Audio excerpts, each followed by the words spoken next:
So this is going to be a video with one good and one bad foil kite water launch. And I'm going to be a little lazy about how I do this. I'm going to just kind of fast forward, just scroll through this. Now, I swam out and I used this little island to stand rather than, in one of those videos I used a buoy to hold myself. But now I just tend to swim out to these little islands and use the shallow part right around the island.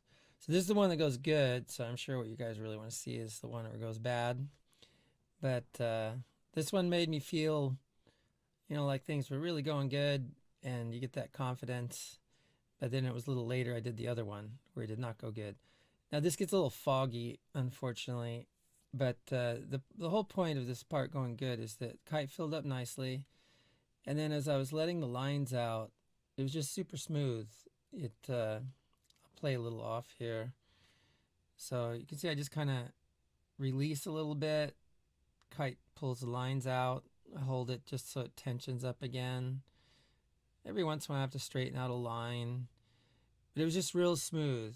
This is a 13 square meter kite.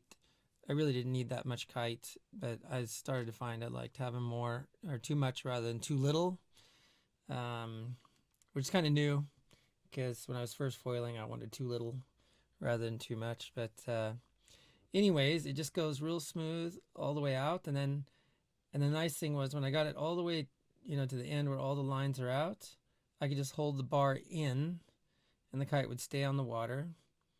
And then I could reach over and grab my board so that when the kite launched and pulled me away from the island, I could be taking the board with me.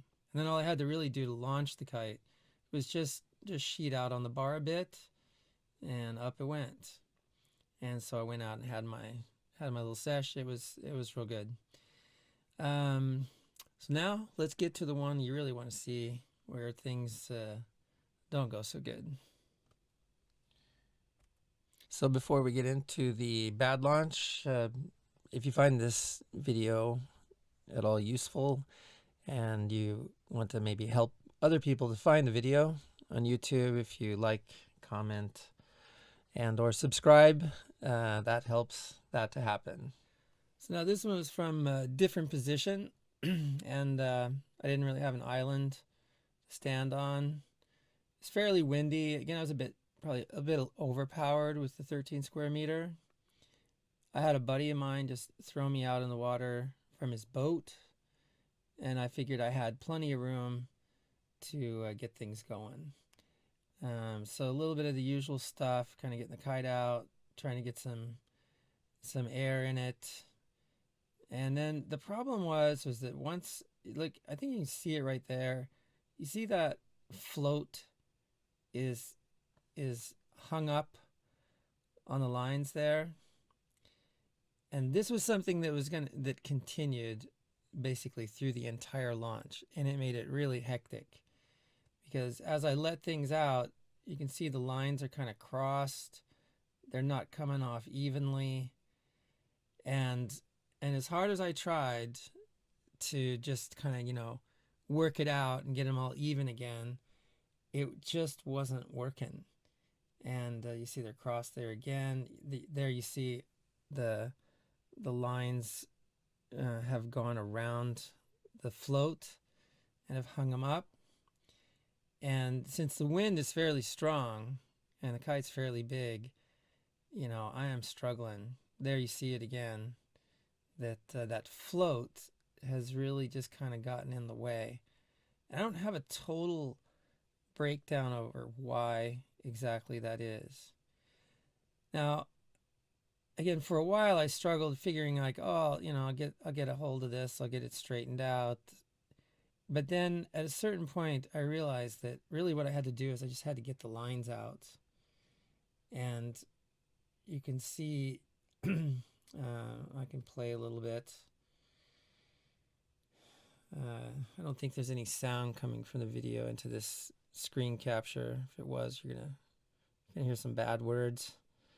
Yeah, see the lines are crossed. I'm kind of going from one side to the other, and I'm really just trying whatever I can do to get the lines off, and I'm not really paying much attention anymore to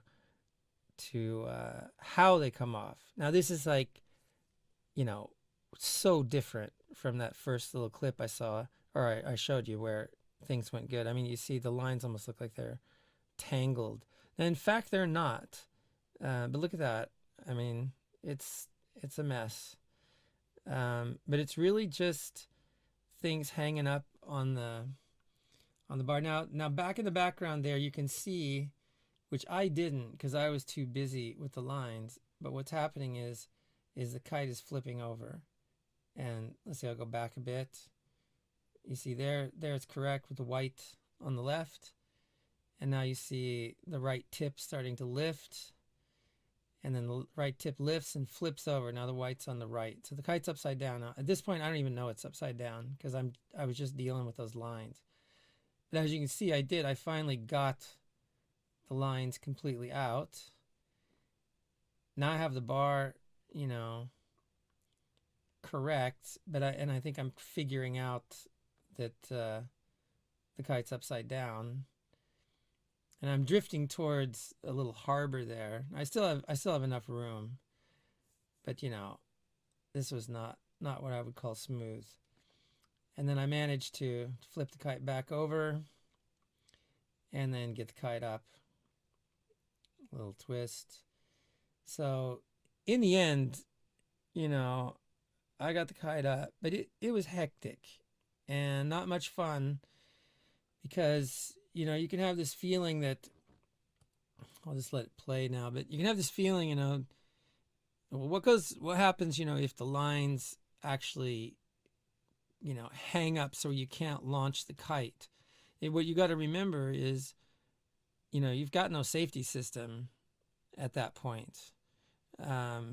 You don't have, you know, you can't pull the chicken loop. That doesn't do anything. Now, as long as you've got the kite seriously backstalled, you know, in the packing process, when you've wrapped the lines on the bar, that even if it gets a little bit shies, it should still be very backstalled. So I wouldn't think that the kite would actually start to try to launch and fly. But I think you know, if anybody doing this, we should be thinking about what are you going to do if it really does jam up to the point where you can't get the lines out, you're not going to get a clean launch, and how are you going to bail?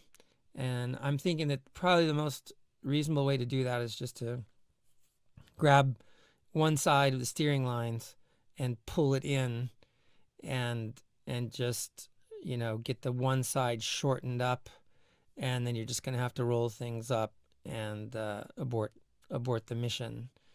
But anyways, it was not smooth. My friend hung out there until I got things going. But there's a couple more, you know, real life situations there, and one good went just like I would like it to, no troubles. And this one, it was just over dramatic. So I hope that gives you guys food for thought. Anybody who's doing this, and stay safe out there, and good luck with water launches if you do them. Thanks for watching.